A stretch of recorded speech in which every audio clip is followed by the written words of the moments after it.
Hello everybody, thanks for having me. I have to admit it's a bit strange to be in front on a real audience. It was first time for me, a lot.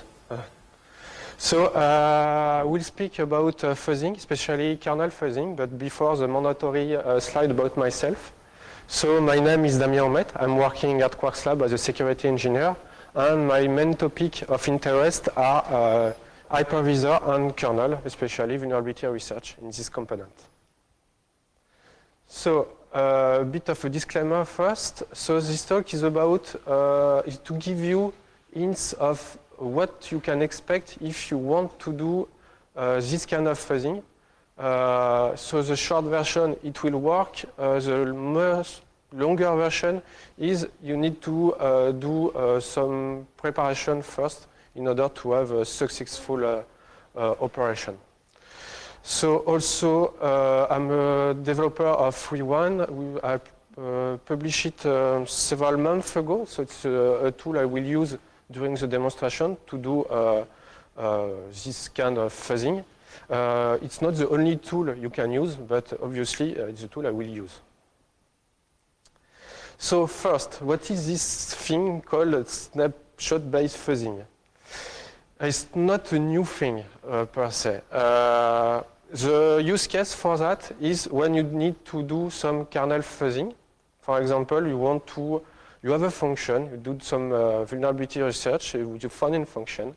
And this function looks interesting to you, but it's a complex function and you don't want to attack it with static analysis. So you want to do some fuzzing. What can you do? A long time ago, like 10 or more years ago, one option you have is to use a virtual machine. So you set up a virtual machine. You install inside this virtual machine the software you want to attack, obviously a driver. You use the virtual provider and took a snapshot. Then inside this VM, you also craft a small program to send input to the function you want to target. You attach a kernel debugger to this virtual machine, and then when you send input, and obviously you have a crash, you expect that the debugger will take over and give you something useful. I have done this. It's painful. It works, but it's painful. It's really not fast, like really slow. You have a lot of problems because you need to coordinate the debugger and the piece of code sending inputs to your targets. You obviously also are doing some black box fuzzing, meaning you have no coverage of the code you are exerting. So we have no idea if the test case you are sending to your target are useful or not. You can use the snapshot restoration thing you have inside your virtual machine to restore the state of your virtual machine, but it's slow because you need to restore several gigabytes of kernel of data. And if you are not doing that because you are sending a lot of test cases, for example, you are sending input to IOCTL, you can have some shared state in the kernel, for example, some memory corruption. We will cause the reproduction of your crash you had almost impossible sometimes. So in a short word, it's really not good condition. And if you are accustomed to what you are doing as fuzzing in user land, you miss all the good things you have. Meaning you don't have coverage, I'll speak about that. You don't have a lot of execution per second to do your fuzzing. So your exploration of the state, because it's what you want to achieve with fuzzing, will be slow. So can we do better? Yes, we can. The idea before that is to use the same principles that I described, but with new tools. So to do that, we will craft some really small virtual machine we will be dedicated only to the execution of the function you want to fuzz, ou trace, ou your target. And to do that, we use some backend, allowing us to create virtual CPUs and use these CPUs to monitor what is executed on this backend. Since you will only have the memory needed for the execution, and since you are targeting also kernel code, this virtual machine are really, really small, like a few kilobytes or megabytes at tops, meaning you can restoring the snapshot from for this tiny virtual machine every time you send a test case. So it's really good condition to do some fuzzing. Also, you have another benefit. Since you are starting from an initial state, which is already always the same, everything is fully deterministic. Meaning, you take your function, you send the same input, you will have the same trace. So you have also a good properties for doing fuzzing. Sorry. So how does that work? So the first step is to take a snapshot of your target. So to do that, you can use the same technique you used like 10 or 20 years ago. And inside this snapshot, you will have the full processor state. So one thing to have in mind is that we are targeting kernel code. So the processor state is not only the GPR register, it's all the state of the CPU. All the specific kernel register, all some MSR, for example. Also, you will need all the memory pages used by the system at the time. It's all the RAM, if you want. Donc, to do that, you can leverage, for example, your hypervisor you use to take the snapshot. You can use also a kernel debugger. I prefer to use a kernel debugger. But you have a different way to achieve and to have this snapshot. The next step after that is to use this snapshot, like I said, to create this virtual CPU and to have only a few, this tiny VM I told you before. We will leverage a thing named on-demand paging, meaning we will use the backend to load the pages and map the pages, only the needed pages inside the memory of the tiny VM. So I will explain this a bit more. So the first step is to use your backend to create a VM. So a VM, for example, if you use Hyper-V as a backend, it will be called a partition. You can use KVM, you can use some emulation. You can use something able to create a VM. So a VM will only be a virtual CPU and some physical memory pages. So inside this small VM, you create a virtual CPU using the things provided by your backend. You initiate the state of this virtual CPU with the state you add in your snapshot. So your virtual CPU, for example, will start this execution already in 64 mode. You will not have some step before. In a way, it's like forking the snapshot and taking the state and executing it elsewhere. Then you run the virtual CPU. So at this time, nothing is mapped inside the VM. So the memory consumption of your tiny VM is 0. But in order to function, the virtual CPU will need, obviously, memory pages. And your backend will give you, you will have an error saying, I need, for example, the memory page A. So you will look inside the snapshot, take the memory page A, copy it inside the physical memory of your tiny VM, and resume execution. So after a while, you will map only the pages you need to execute your function, specific function. And you will not have all the memory of the initial snapshot. That's why it's really, really nice. It's really nice to have and as a property. Like I said, these tiny VM are really tiny. For example, the demo I will use at the end of the talk, I fuzz a function responsible for an IOCTL in the kernel. I need like 140 pages to map all the things that is needed to execute this function.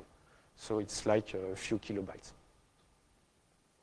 And another bonus we add is that backend also provide features to track what pages are dirty during the execution. For example, they are modified. So you don't need to restore all the pages you map, but only the pages were modified.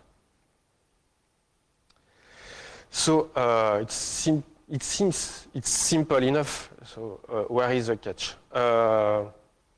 You have a lot of things that can go wrong. The thing you need to have in mind is that you start from one environment where you are taking your snapshot. It can be a virtual machine. It can be a real server, for example.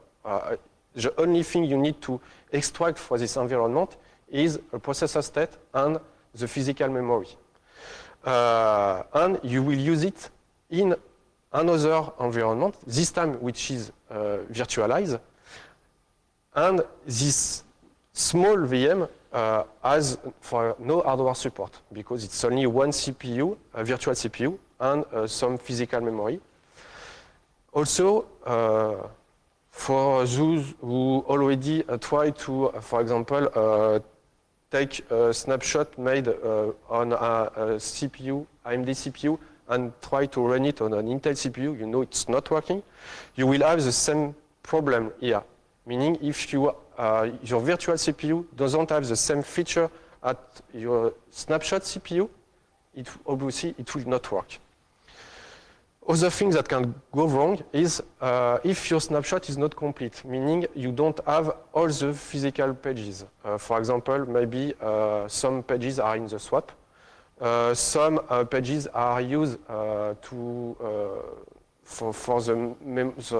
a file. Or I will talk a bit about that later. Some pages are used from some kind of virtualized devices, and you need to take care about that too. So one of the key to have to do this kind of fuzzing is to take really good care of your snapshot. So I'll talk a snapshot. So before taking the snapshot, you need to do some homework, meaning don't forget we are speaking about fuzzing, so we want to fuzz a function, a specific function, and we want to fuzz this function to find vulnerability in it. So we will fuzz what it's called the user control input of this function. So the first thing you need to do, and it's completely independent of my talk, is when you are doing vulnerability assessment, one thing you want to do is to be sure that you are able to access this kernel component from the user land and with the data you think you control. Because you will be highly disappointed if you are fuzzing a function and you discover later that in fact it's not accessible from user land, or someone is, for example, checking a specific value before. So it's a good time to write this reproducer, the thing I call a reproducer. So this small piece of code, so I put a small piece in Rust, but you can use whatever you want, to be sure that your function, the function you target, are called when you send your input. The next thing you need to do is to look a bit more at the function you are targeting. Most of the time when you are targeting this function in kernel taking user input, it's most of the time either syscall or IOCTL. And the first thing this function will do is take the input coming from the user land and copy it into the kernel land. If you take your snapshot before the copy, it means that every time you will be executing the function, you will be executing this copy. And this copy will not have, it will not be useful. It will only make things slow. So do a bit of reverse and take your snapshot just after this copy. Now you are done your homework, you know what you can fuzz, where you can fuzz, and you have your reproducer. So now it's time, for example, to take a kernel debugger, attach it to your target, set a breakpoint on your target function, and then launch your reproducer. So your breakpoint will be hit. Now you are at the right time to take the snapshot. You have everything you need. You take it. It can be slow, obviously, because you need to copy all the memory. So it can be 4 GB, 8 GB, 16 GB. The good thing is only need to be done once. Once it's done, you can shut down the virtual machine or the server you use to take the snapshot. You will not need it anymore. So like I said, when you take the snapshot, especially with a kernel debugger like I use, some physical pages will not be available to the kernel. Maybe they are in the swap. Maybe they are belonging to a file on disk. So you need to take that into account. To do that, the thing you can do, so obviously disable swap is enough. Another thing that is not well known is that you can use a mod called WinPE. So this is Windows Portable Edition. Is the mod used when you install Windows, for example, when you boot on a USB key and you have this a graphical interface, you can install Windows. In this mod, Windows is configured to not use any file system because it's obviously booting from USB key, and this USB key can be removed every time. For us, the benefit of using that is that if a file is mapped in memory, it will only be mapped in memory and not be a part of it in memory and part of it on disk. So it means that in the physical memory, we'll have all the content of the disk, of the file, sorry. So if you want to know more about that, I encourage you to read this blog post from Talium, really nice blog post, explain a lot of things on how Windows handle memory pages that are not present in memory, but are used by the kernel. Another thing to do also is to use only one processor when you are taking the snapshot, because the tiny VM will only have one processor. So it will skip some problem. Another thing to have in mind also is to know if the system you are using is enlightened or not. So enlightened is a thing in Hyper-V Lingua. It's when your Windows VM is para-virtualized. Para-virtualized meaning that this kernel knows that he is running under an hypervisor, and he expects that the hypervisor will take care of things for him. So that's why it's para-virtualized. For example, the APIC can be emulated, other things can be used.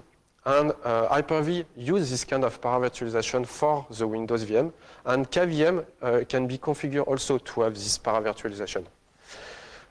In our case, it means that the backend, if it will not, most of the time, will not handle this para-virtualization thing, and if the function you are targeting use a path, execution path leading to this only 10 shortcuts, obviously the execution in your backend will be different than the real execution, and you will have incorrect results.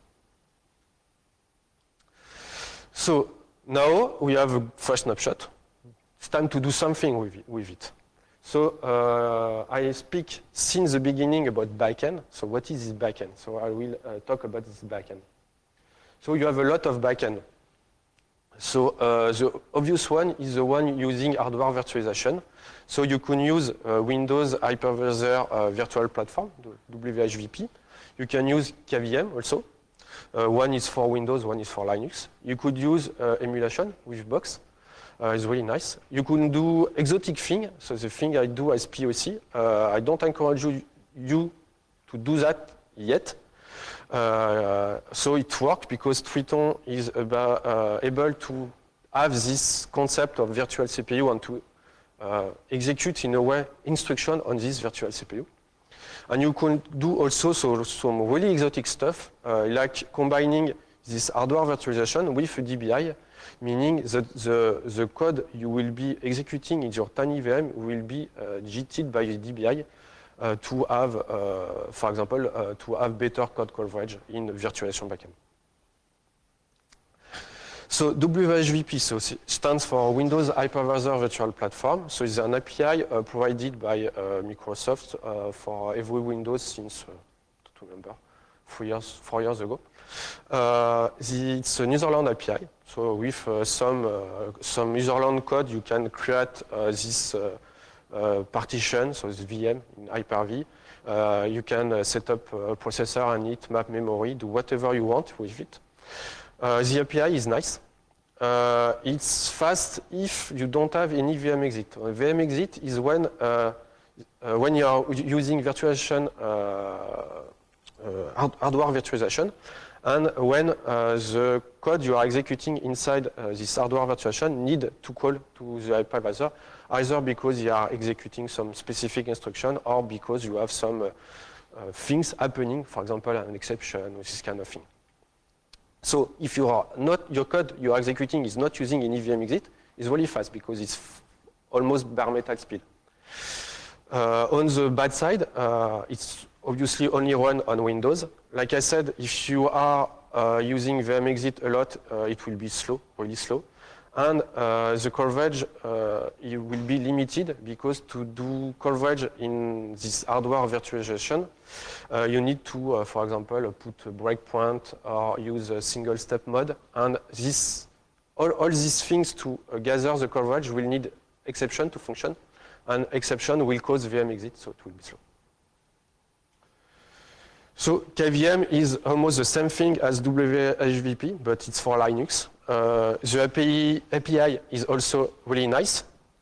You have a better control of the virtual CPU. WHVP is higher level. It masks a lot of things for you. In KVM, you need to specify and build more things. In my opinion, my test it seems it's faster than WHVP, maybe by a factor of 5 to 10, so it can be useful. And you have the same bad thing that for WHVP, meaning it's hardware virtualization, so VM exit are costly and coverage is limited. Next thing about backend, I want to talk to you. It's Box. So Box is emulation. It's not hardware virtualization. And it provides an instrumentation API, meaning that you have almost the same thing like using a DBI. You are able to record every instruction that are executed. You know where memory is written, where the memory is read. You have a complete coverage, so you know all the edges, all the instructions that are executed. It's multi-platform, so it works both on Linux and Windows. It can be slower than virtualization. I said can because it depends on what you are doing with this backend. For example, if you are doing a full trace with all the instructions, Box will be faster than the hardware virtualization because to have your coverage, you will need to use VM exit. Like I said, VM exit are slow. So these little things to know. Box, since it's an emulator, will be JITing and optimizing the code that will be executed. For example, the loop will be optimized. This loop in assembly, like rep move, for example. In hardware virtualization, you will have one exception for one instruction. So, for example, if you are doing a big copy, you have a lot of exceptions. In Box, we will have only one instruction. So the instruction code you can have will be different. Like I said, KVM is faster than WHVP, but Box is faster than KVM while you are doing full coverage.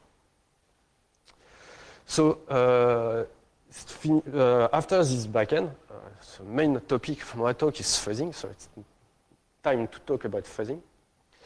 So in order to do fuzzing in an efficient way, you need to have a few things in mind. The first thing is to remember that we are fuzzing a function, so we are doing API fuzzing. It's not like when you are using AFL with a file. So we are targeting a function, so this function will take inputs, so argument. This argument will be most of the time structure, and if you are treating this argument as only a big buffer,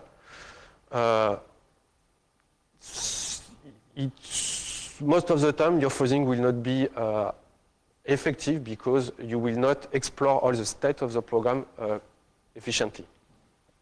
Another thing to have in mind is that the thing the fuzzer will find and put in your corpus is in a way serialized view input of what are the user control input on the function of the function you are targeting. So if you need to use this corpus entries with, for example, with your reproducer to be sure that the thing your fuzzer found is a real vulnerability, you need to have that in mind and design your reproducer to be able to hit this file as argument. Another thing to have in mind, like I said before, is since you are fuzzing highly structured inputs, most of the time it's not really you will not be effective if you are only doing some random mutation. So at first you can start with random mutation, but when you can wait for the fuzzer to run. During that time, you could continue your reverse and to have a better idea of how the layout of your input is structured and give this information back to the fuzzer to have a better coverage and a better results. So in practice, you will not run one fuzzer, you will run a lot of instances because this kind of fuzzing, you run one virtual CPU, like I said. So we'll use at most one core of the system you are using for fuzzing. So if, for example, you have a system with 8 processors, it's nice to launch at least 8 instances of your fuzzer. Else you will not use the hardware as is not as useful. Since all the fuzzer instances are sharing the same corpus because they are fuzzing the same inputs, you can run them with different strategy and different backend because, like I said, some backend are fast but are not precise. For example, the hardware virtualization. Some can be slow but are really precise. For example, Box. So mixing all of them with different strategy will lead to a better coverage in time of the state of your target function, and will lead also to better results. In Rewind, I have one of the instances named monitor. It doesn't fuzz, it only reproduce and categorize what the other fuzzer instances has found. You also do some post-processing stuff. So one good thing you have when you are doing snapshot fuzzing is that the crash triaging is almost a given because of the high reproducibility of the thing you have. Because everything is deterministic, almost deterministic, it will depend on some specific instruction, meaning that if you want to reduce your corpus, you only need to replay every file and only keep the one increasing the coverage because you know that if they are not increasing the coverage, they are not useful. To do that, like I said, in Rewind, I'll use the monitor because the fuzzer instances will have different backend, and depending on the backend you choose, the coverage will be too limited to do that. And Box will obviously use Box backend to do that because it's really precise. So now you launch your fuzzer and you found a crash. It's the beginning of the problem. So you found something. So what can it be? Because of the thing I explained earlier, you can have false positive. You can have crash that only appears inside your backend and not in the real system for a lot of reasons. I explained some of them. But most of the time it will be a real crash. So we'll need to reproduce it. You will need to analyze it to know if it's invulnerability or not. So what can you do? The first thing I encourage you to do is to, for example, replay it with another backend. It's quick. It will be a good indicator to know if it's a problem in the backend. Maybe it's a bug. Maybe your snapshot is not good. Then you can use this file produced by the fuzzer with your producer to test it on the real system. And if you are lucky enough, you will have a blue screen or your debugger will catch something. So you know you have a real crash. Now it's time to spend time on it because it's useful. It's what you want to achieve. So one thing you can do is, first thing is to symbolize the trust, meaning instead of having raw virtual addresses executed, to have an idea of where are you in the code you are targeting. It's also, will have also the coverage for your function, so you will know if you need to stop your fuzzing session because, for example, you are explore all the state of the function you are targeting, so obviously there's nothing to be found. To help with that, on Rewind, I use a store to download locally binaries and PDBs from the server from Microsoft because most of the time they're available, so it helps to be to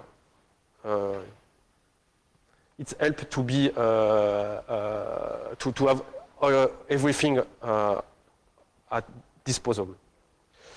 For example, you can open it in IDA right away. But I don't know, but looking at megabytes of textual traces is not really nice. You can use better tools to do that. One tool I like is TNet. It's a plugin for IDA. It's really nice. And you can use it to view the trace in IDA and to understand a bit more about what is going on. So I will do a quick demo to explain how it's works. And then sometimes it will not be enough because the trace you will have is only about the instructions that are executed and the memories that are used by this instruction. You will not contain the memory surrounding this thing, and sometimes you will miss things. So another thing I wanted to have is to be able to look at this trace in WinDebug. Maybe I'm a bit crazy, but I like WinDebug. For me, it's a good tool. I'm used to it and like it. I have a lot of extensions to use it, and I wanted to use it to analyze the trace produced by the fuzzer. So to do that, I made a small client speaking the Cadenet protocol. So it's the protocol used by WinDebug to do some network debugging. And I use it to send this packet to the real WinDebug. And the real WinDebug feels like a real kernel connected to him. And you can manipulate the trace inside WinDebug. It's nice.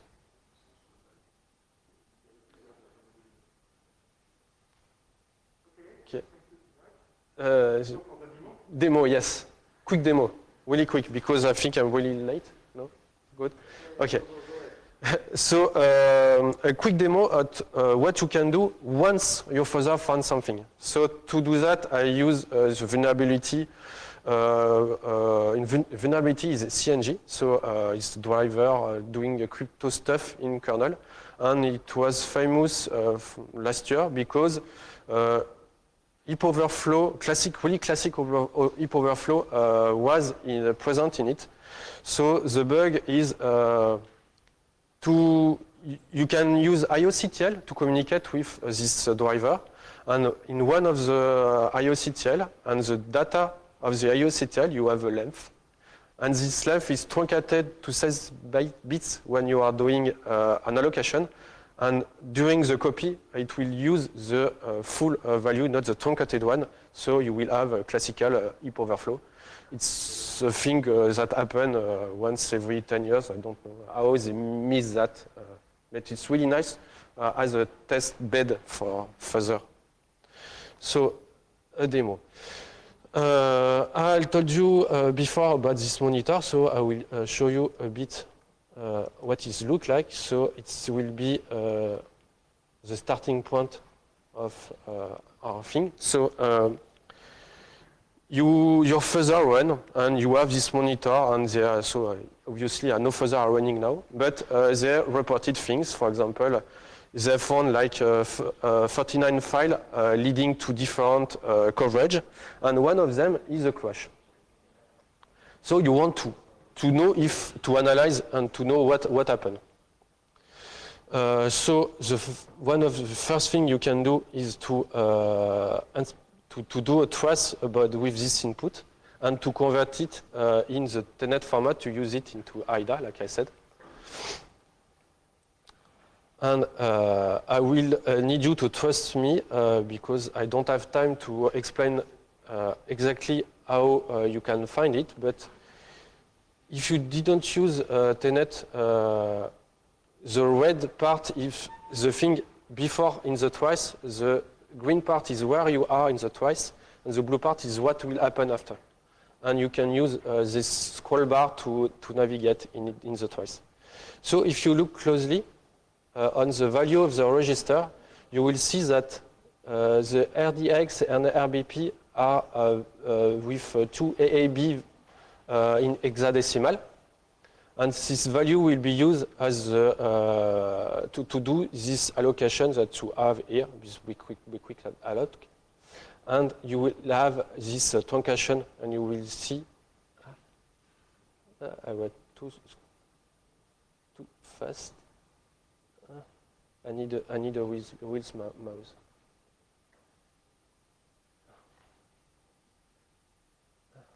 Now, the value will be used for the allocation is in the RCX register. It only will be 2 because it's computed from this and truncated to 6 bits. So obviously the buffer that will be used for the allocation will be too small, and you have this heap overflow. So really quick way to present this vulnerability and to show you how you can use some tools to do that. Another thing I wanted to show is the thing with WinDebug, like I said. So it's like using WinDebug when you are doing some kernel debugging, but instead of connecting to a real system, you will fake a real system by using the trace to do that. So WinDebug is behaving like he was connected to a real system. So you can use all the command. You have access to all the symbols, and you can view the trace, edit the memory, do whatever you want, single step in it. I like also to use RedSync as a plugin, so I can synchronize this view with the view and IDA. It's really a good environment to do vulnerability analysis. Okay. So to conclude, it works. It's a really nice way to fuzz hard things, like things in kernel. You have good properties to do fuzzing because a lot of things are deterministic, a lot of things are controlled. But you need to do your homework first. It requires not a lot of preparation. you need to know what you are doing, especially if the backend is not behaving normally. And I don't think it's the first thing to do when you are assessing the target, because you need to do your homework first. But once you have determined that this specific piece of code smells, it's a nice tool to have.